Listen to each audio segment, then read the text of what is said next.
But then we had another show trial this past week in Colorado. Robert, this one is unbelievable. I've been following this closely.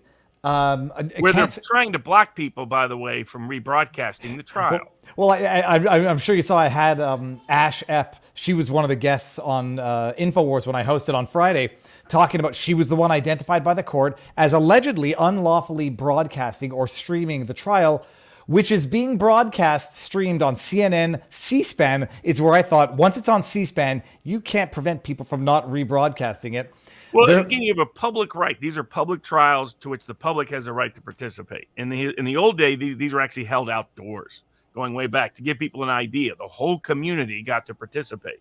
So the grounds by which to exclude the public from watching these trials is an additional outrage.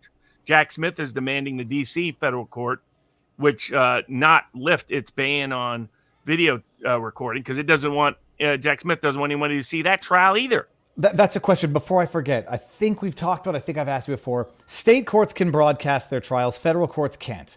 Did I ever ask you? The federal courts have an internal rule that prohibits it.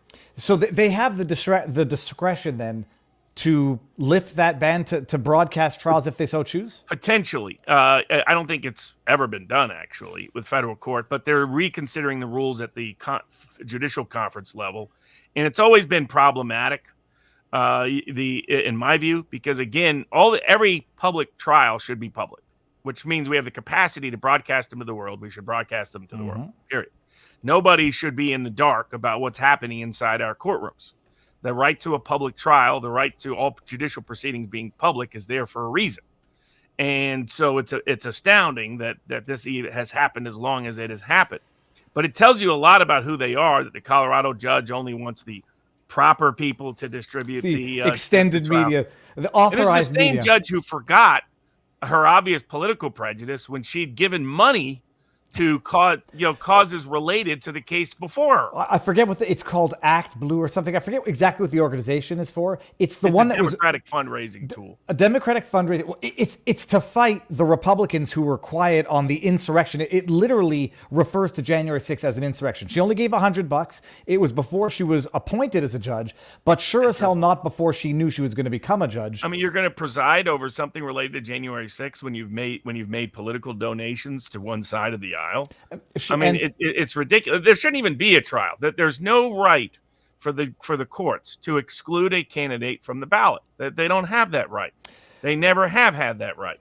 And generally they've done a decent job of recognizing that. But this judge refuses. I mean, it's why when I was talking about why the Trump camp should welcome a Robert Kennedy campaign is that the only deterrence to them removing Trump from the ballot in a majority of the states is that Robert Kennedy could be the beneficiary rather than Joe Biden, and that Bobby Kennedy scares them more, frankly, than Trump does. And so but because we're seeing, I mean, they're weaponizing everything. They're weaponizing everything. Robert, it's crazy. It's crazy where I remember seeing in real time that they won't go there, they went there, and then that just becomes the next starting point. They see a Rubicon and they just can't wait to pass it. That's it. They see it like, oh, let's cross this one. Oh, let's cross this one. And as I like to say, take a nice steaming aquadump in the river as they cross it. In Colorado, it's not just that the judge made a $100 donation when she knew that she was going to become a judge. She was appointed by Jared Polis. And apparently George Soros got heavily involved in making sure that Jared Polis got elected governor of Colorado. This case is predicated on the idea that Trump insurrected and therefore should be removed from the ballot, not included on the ballot of both the primaries and the general, because insurrection, Article 14, subparagraph 3. This is the question, Robert. He hasn't been charged, let alone convicted. Sorry, let me rephrase that. He hasn't been convicted, let alone charged. How are they applying a civil burden of proof, a civil standard, to insurrection, which in theory is a criminal offense, and they bypass the beyond a reasonable doubt conviction of insurrection to then get to a preponderance of the evidence? There's no evidence, no grounds that the judiciary has any role in this whatsoever, number one. Number two, the clause at issue doesn't apply to the president. It specifically excludes the president. There's some people out there that think officers applies to the president. The courts have specifically ruled that officer language in the Constitution does not apply to the president. And so that's problem number two. Problem number three, the only enforcement mechanism is Congress that's listed in the amendment. Problem four is that insurrection, to the degree it can exist, would require a factual finding by Congress that would be inapplicable here anyway, because it contradicts other clauses of the Constitution, and you have to read them in conformity. And then, of course, fifth, I mean, this was really just a Civil War clause, as Dershowitz has pointed out, that they pardoned everybody ultimately anyway related to. So it's ludicrous to even try to apply this to Trump. It's not within the cognizance of the courts it's a political question that is not within their power to adjudicate anyway. And of course, the clause at issue doesn't apply to him, and the substance doesn't apply to him. So it's just absurdity built on absurdity built on absurdity. And what it's all about is election interference. It's another Democratic hack judge trying to prohibit the American people from electing who they want to elect president, who are trying to stage a constitutional coup against the American people, and making a mockery of the judiciary as an institution of independence or integrity in the process. And then there's the joke that they're saying it's sort of a passive insurrection in that he didn't call in the troops, and therefore that's how he facilitated the insurrection. I mean, I've gone over it. And by definition, there's a reason why the president's not in that clause. How could the president engage in insurrection? Right? I mean, against himself? I mean, well, to do the logic here. I mean, there's a reason why the president's not listed in the 14th Amendment, folks. No, nobody, that doesn't even make sense, the idea that it could apply. It makes no sense at all. So it's just ludicrous at every legal, constitutional, and factual level. And to just for those who are not watching it, I talked about it at length last week. They had an expert come in on violent extremism, talk about how everything Trump does is intended to incite insurrection from far-right extremists. Maybe it was one of the same fraudulent experts that testified in the Alex Jones cases. Remember, they had some of those fake experts out. I think it's the expert who wrote up Twitter's justification for banning Trump on January 8th. Then they had an expert come in on the 14th Amendment and say, this is how he insurrected. It's a ridiculous trial. For anybody who's watching it, you cannot describe the degree to which it's a joke of a trial, where the opening statements and a line of questioning was when Trump said peaceful, it was a dog whistle call to violence. It was evidence of how violent his rhetoric was, because if his rhetoric weren't insurrectionist, he wouldn't have had to say, keep it peaceful. They were ignoring the tweets where he said, stay peaceful, we're on the side of law and order. Because he was booted from the platform 2 days later, nobody could even see that anymore. It's a joke. But when does it end? We'll see. Okay, what's the other one? I mean, basically the constitutional future of the country is at stake in the next 9 months. And the question is whether somebody at some level is going to do something to stop this insanity before it gets past. Before they cross a Rubicon, they can't uncross. Well, are we not there, Robert? I mean, that's the problem. They're on the path to it. There's no doubt about it. You know, Caesar's on the march, and whether the republic will last we'll find out in the next year. Next 12 months, we're going to find out. What does it look like if the republic doesn't last? Do the states break off and become their own countries, and you have a balkanization of America? Chaos is not something anyone should eagerly welcome, because it tends to produce more problems than goods, at least in the short order.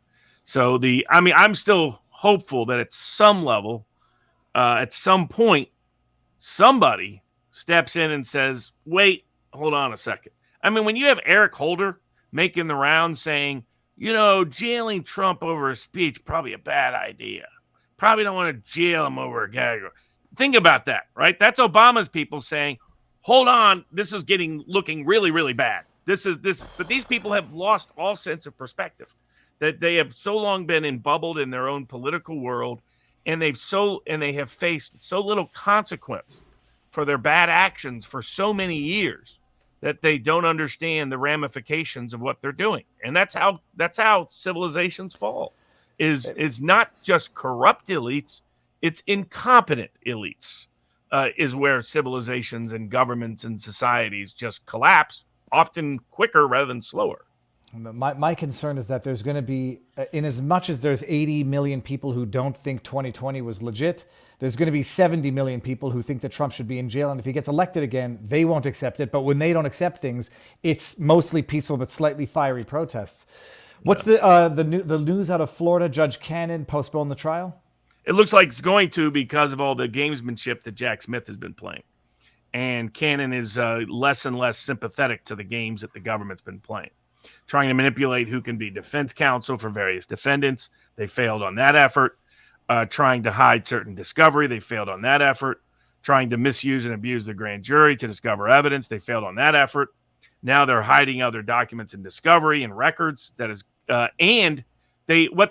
she can see exactly what they did. When they realized that they drew her, they thought, oh, well, we're not going to get what we want. We're not going to get the show trial we want from her, quick conviction, pre-election from her. So they ran to D.C., got an indictment in D.C., got the judge they wanted, the granddaughter and great niece of radical foreign communists, who was happy to do their bidding at any eager ease, as prejudicial as the New York judge is. And once they saw that, they said, hey, let's schedule a quicker trial there. And the problem is that trial conflicts with the trial date in Florida. And the Judge Cannon was like, what are you doing? I mean, you're scheduling something where he's going to have to be in two trials at the same time. This is insane. And they were pretending that isn't what they were doing, but it's obvious what they were doing. So it's likely that case is going to get pushed down the road. What I've said from day one is once they drew the D.C. judge, they'll put all their eggs in that basket. That they won't rush the Georgia case. They won't rush the Florida case. They won't rush the New York case. They'll put it all. They got a judge in a jury pool. They got a lynching jury pool and a lynching judge. And once they got that, that would be where they put all, and that's where it is. And Cannon's just calling them on it. Well, and D.C. is the only one that's remotely related to insurrection. So if they get their D.C. conviction, that strengthens their Colorado. And they want to use, and now it's obvious they try to use that to sucker courts into keeping the American people from voting for who they want for president. Which again, their only restraint on that is that maybe Barris or somebody else will test it. If Trump was off the ballot, where do those votes go? My guess is it's not going to go to Joe Biden in those states. And are they really willing to accept a President Kennedy or a split electoral college that goes to the House of Representatives, which is likely to be a Republican majority the way they vote by state delegation? So, I don't think they've thought all of this all the way through. Kennedy threw a wrench into all that because they thought they would just rig the Democratic primary and he would just go along with it. And when he didn't, they haven't really had. The next stage will be they'll try to keep Kennedy off the ballot. That there'll be a lot of efforts to keep him from making the ballot with a lot of crazy rules and laws that exist about who can circulate petitions, who can sign petitions, when they can circulate petitions, when they can sign petitions. But aren't they raising the argument that Kennedy can't run as an independent third party when he's already announced loyalty or allegiance to the Democrats? That's the sore loser laws. Most of those have been struck down and don't exist anymore. And he wasn't listed on the ballot in the very few states that are there. Mm-hmm. So that one they won't make much of hay. The way they keep independents off the ballot is they create all these Byzantine bureaucratic rules about when you can circulate petitions to get somebody on the ballot, who can circulate those petitions, when the person can sign the petition, who it is that can sign the petition, how many signatures you get signed, what the paperwork looks like in format. I mean, I think Kennedy estimates it may cost as much as $15 million just to get them on the ballot. Right, that's what these rules are there. Now, I've had success getting a lot of these rules struck down, including the Nader v. Brewer case out of the Ninth Circuit Court of Appeals. The deadlines are too early. The signature requirements are usually too high. The circulated requirements are too restrictive. That's core political speech. So there's ways to fight it legally, and I'm sure he probably will where he needs to fight legally as well. But it's all part and parcel of the same process, and in the interim, they'll figure out whether we go to World War III in between.